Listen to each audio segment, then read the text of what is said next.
Hi, I'm Ruth Molman from the Farmington Hills Historic District Commission. We're here in one of our buildings that is on the National Register, the Botsford Inn, a privately owned business. It's been in business since 1836. After the Civil War, a man by the name of Milton Botsford purchased the inn. He had already had experience as an innkeeper. He was one of the Botsfords from Botsford Hill, one of Lucy and Lemuel Botsford's children. And he had already been running a inn on Shiawassee and near Farmington Road. He really gave the inn its reputation, and the drovers would come in here on their way from the interior of Michigan, and they would stop. There was a cattle buyer.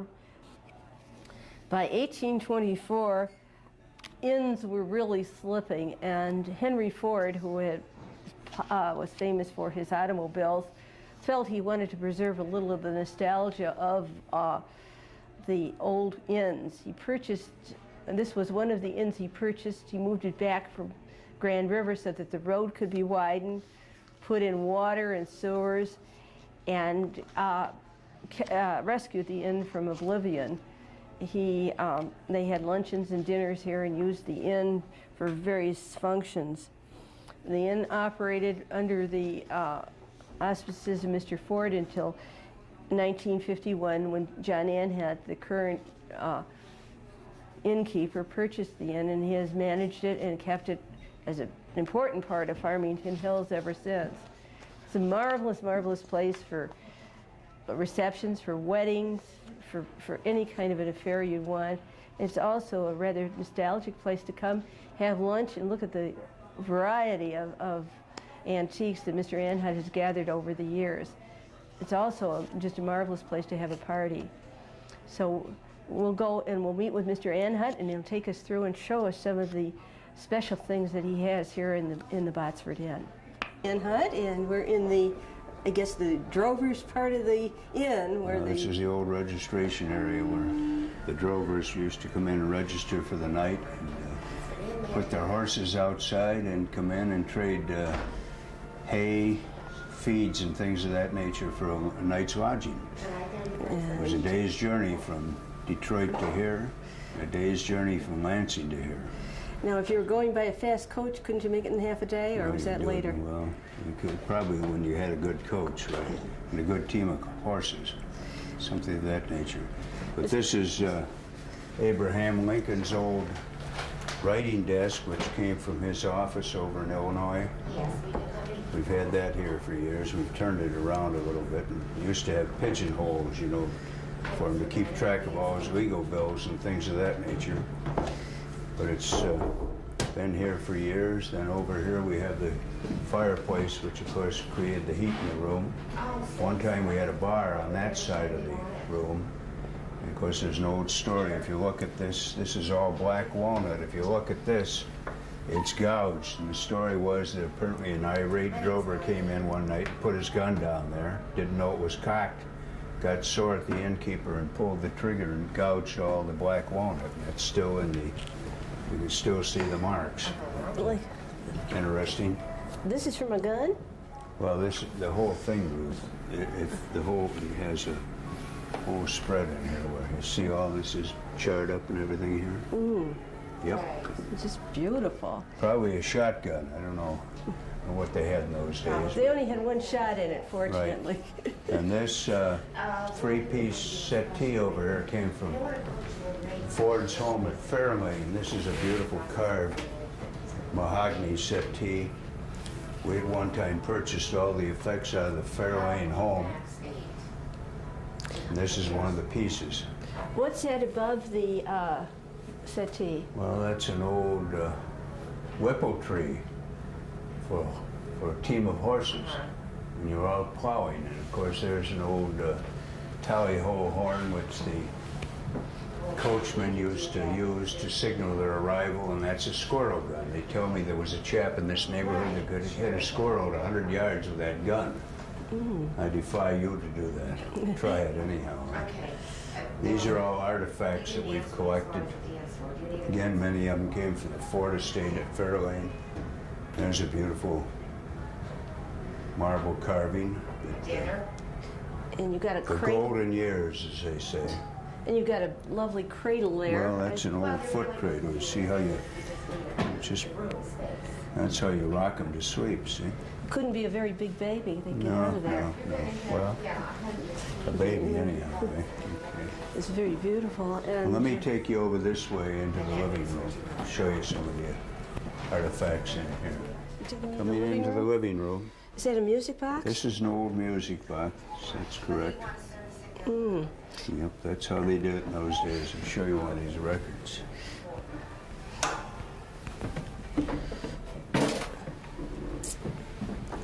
Look at the teeth in the bottom of that, eh?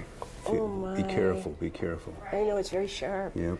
It's a beautiful piece. That's how, it's a pick deal. That's how they play the music. Pick approach. They had lots of parties here, so they could play a lot of music and enjoy it. Well, in the good old days, they did it all. This piano here is a Chickering piano, which belonged to General Custer's sister, and that dates back to probably 1830 in that area. It's a beautiful carved mahogany piano. It's a piano, not a harpsichord. No, it is a piano. It's beautiful. This is sort of interesting, the story of the USS Constitution. Years ago, people don't remember too much, but we had a recession. We've had a few recessions in the last 20, 25 years. This chap that did this boat was with an aeronautics firm called Rockwell here in this area. Spent 300 hours doing that boat. Came in to see me one day and wanted to sell it to me for $300 with the case. I mean, it's a beautiful thing. Now, just think of that, $1 an hour for doing something like that. But, A labor of love. isn't it? Well, that's what he said was therapy, as far as he was concerned. Constitution, now that's the ship that they, let's see, which war was that?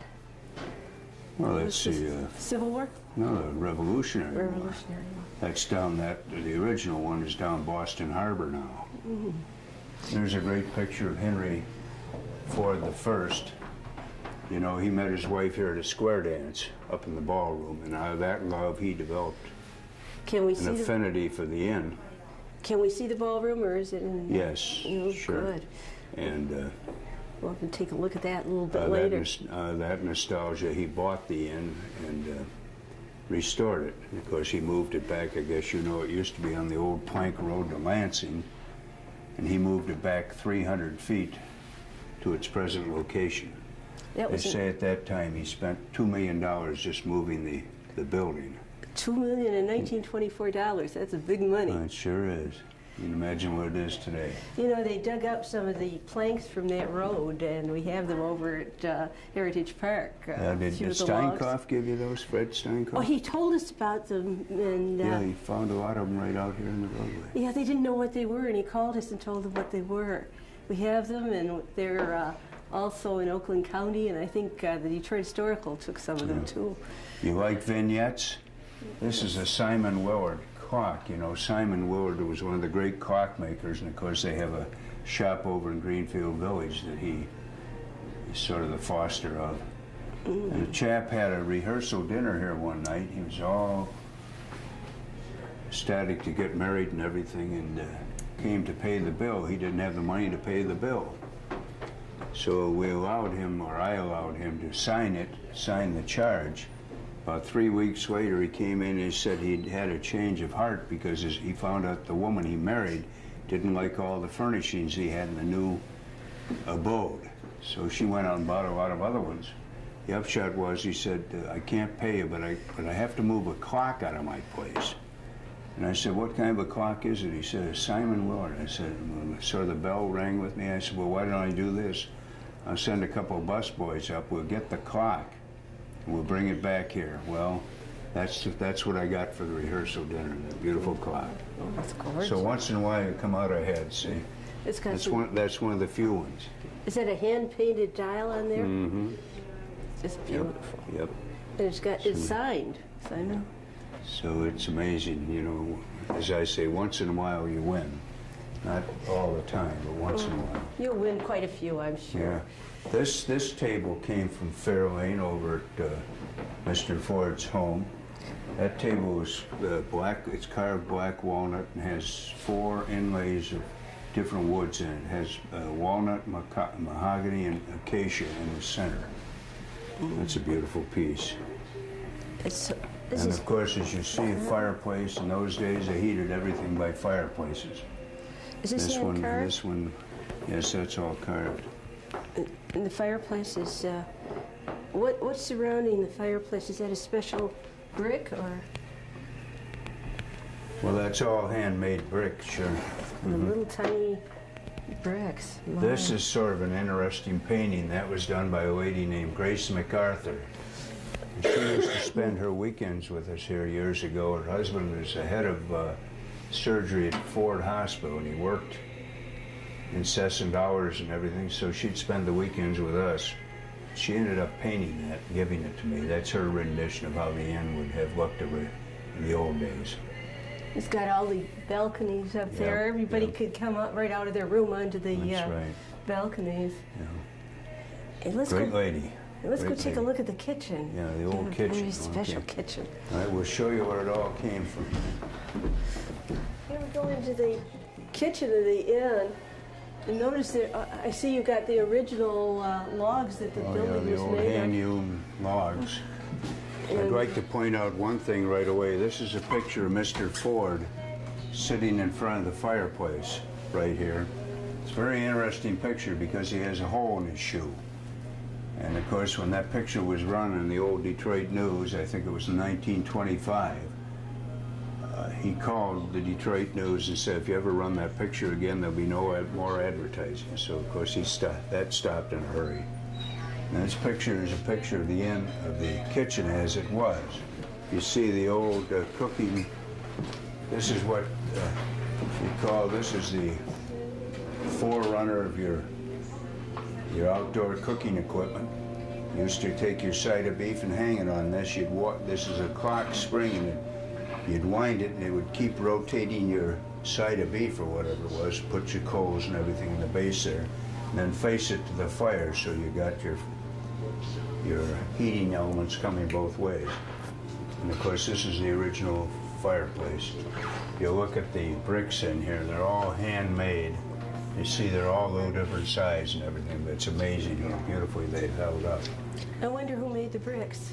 I don't know. I'll find out. And the other interesting thing here is this is a cutout of the original laving in the inn. They call that slit laving. That's where you take a piece of board. Let me see if I can do this for you properly. Okay, this is one piece of wood right here. What you do, you axe each end, you pull it apart like an accordion, and you put it on, you tack it or nail it onto the wall. The good part about it is that you don't get straight cracks or anything. It's more solid. That's, as you can see, very unique. We use this room now for a la carte dining. The original, you can see the varied width flooring and everything. It's the random plank flooring. Can you imagine the tree that this came from? These wide boards. Yeah. And you have the original locks on the doors too, which are. Yep. We don't, of course, lock too much around here, but if you look behind you there, I think there's an original. Well, that's the original lock. See, originally that went to the outside of the inn. Why don't you come on over here and I'll take you over into the coach room. Or the founder's room, either one. Let me show you this coach room, Ruth. This is actually this is also an add-on. This is for a la carte dining. Same thing, you get the outside approach. You got a very prominent character over there by the window reading the paper, checking his stocks and bonds, you know. Good idea. Seeing how much money he made today. You know, it's wonderful. When did you add this? In the right business, it's wonderful. When did you add this? When did you add this part? Oh, about 40 years ago. It's almost historical, another 10 years. Well, you see, when we acquired the inn, we didn't have a liquor license. It's very interesting. There was an old chap out here whom you've probably read in your annals. He came up here one day and he said to me, you're going to have to get a liquor license. I said, yes, we are. He said, well, why don't you apply for one under a hotel status? I said, the inn has always been a hotel. Why don't you do that? He said, we have an open one in the township. Blanchard, Ernie Blanchard, that was his name. And by golly, he said, I think we can arrange it. And it's an amazing thing. In about 2 months, I had a license, which was almost unheard of in the area. It's really worked out well. And then his clerk at that time was a fellow named Harry McCracken. Do you ever remember that name? Oh, yes. And he was terrific. He had penmanship that you'd just love to have your children be able to do the same thing. Wasn't he a friend of Mr. Warner's? Sure, right. Yeah, very, right. very dear friend. He was around for years. But other than that, this, as I say, is a room that's used for a la carte dining. It's very pleasant, gives you a good atmosphere. In the early days, I bet they didn't need a license. I just think they had to be good people, if you can define what that is, and mind their own business. But now let me take you up this way to the ballroom. Okay, now you're in the ballroom. This is where Henry met his wife Claire, their square dance. He had a great fellow named Lovett who used to teach dancing. That's where they got the name Lovett Hall over Greenville Village. And he got so imbued with the dancing and everything, he even wrote his own book on how to dance, if you can believe that. Not only built cars, but told people how to dance too, see? And it's all varied with oak flooring, and it has a spring floor in it. In other words, under each wood peg in here, there's a little gasket so the floor bounces. It was made for square dancing. That's probably the most unique feature about this room. Wasn't there something about those? Well, these are tie rods up here. That's right. They actually keep the room intact. At one time, I had an idea we ought to take these tie rods out of here. And the fellow said, well, when you do, you better get out of the room in a hurry because it's just going to collapse. In fact, they keep the room intact. But this room we use now, we have a ballet class up here that meets a couple times a week. That's why you have these stanchions and things of that nature. It's for the ballet girls. As you can see, they don't treat the floor too well because they put that powder on, on their feet. And certainly a beautiful room. That's where many a lady met her husband. Sure. With a lot of high school proms and things of that nature that were here. And I'm sure a lot of romances started here. But that's the story of this room. Okay, now, let me see. What else would you like to see? Didn't you have a bride's room up here somewhere? Well, we have it, Ruth, but it's occupied. Oh, okay. And this one, we should get a picture of this because this is the one that Henry Ford fired somebody about. They were restoring this. I think the story is in the book that Gene wrote. Yes. Yeah, and he fired the person that was doing this. He wanted it lifted higher because he hit his head on it. And then it had realized to be cut out more, right? But they couldn't do it. No. So he rehired the man that same day. So the story goes. Yeah, that's right. In and out in one day. But let's go down here and I'll show you the Jennings room. That's an interesting old room too. What about this room? Same thing. It's all warmed by the fireplace. And this is all corncob smoked paneling.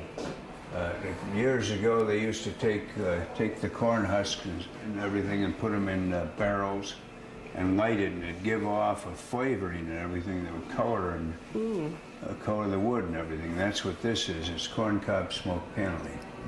You'll never see that again. Did Mr. Ford put this in? Or? He did it, right. They sealed off the room, put the husks in, let them go, and probably a couple of weeks later, the room would be colored and flavored with corn husk smoke. It looks like this room has really been used. The floor has definitely been walked on by a lot of people. Well, if you go back to 1836 and figure all the people that have been in these places, it does get used. There's no question about that. Makes sense. A lot of these are Currier and Ive prints over here, originals. He was a famous lithographer at one time. They're all in the room, 4 or 5 of them in the room here.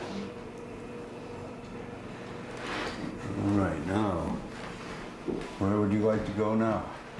Oh, let's see now. One side, now where's the ladies' parlor? We were in the ladies' parlor, that was the living room. The door was parlor, the other side. And could we see one of the rooms? Yes, let me see if I've got a room. Let me show you one of the rooms. Okay. This is one of our guest rooms.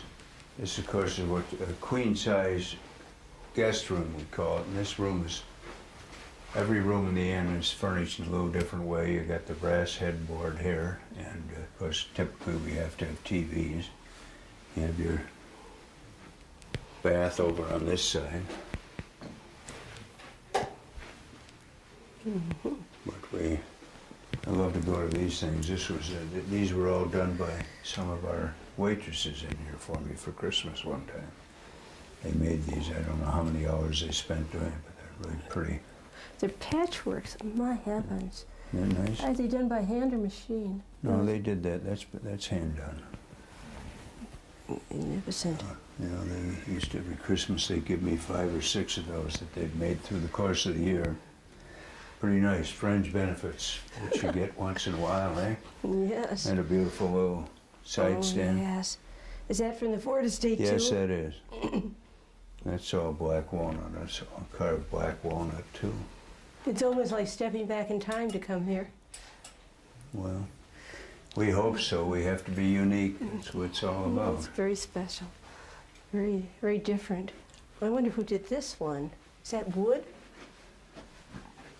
Mm-hmm. It's laminated wood, yes. And plaque. I love everything. There's a good one for you. Don't hurry, don't worry, don't forget to smell the flowers, eh? It applies to me, I guess. Somebody's... Couple more of those Currier and Ive prints over there, so we got a little something unique in every room. Thank you, and it's very special. People can come here actually and eat, and they could stay overnight. Where do they call if they want a reservation? Call 474-4800, area code 248, and I'm going to take you in and make sure you get something to eat now. Okay. Some chicken pot pie, that's good for you. You need a little build-up, you know, to fix you up. Yeah, much, but... Few victuals, eh?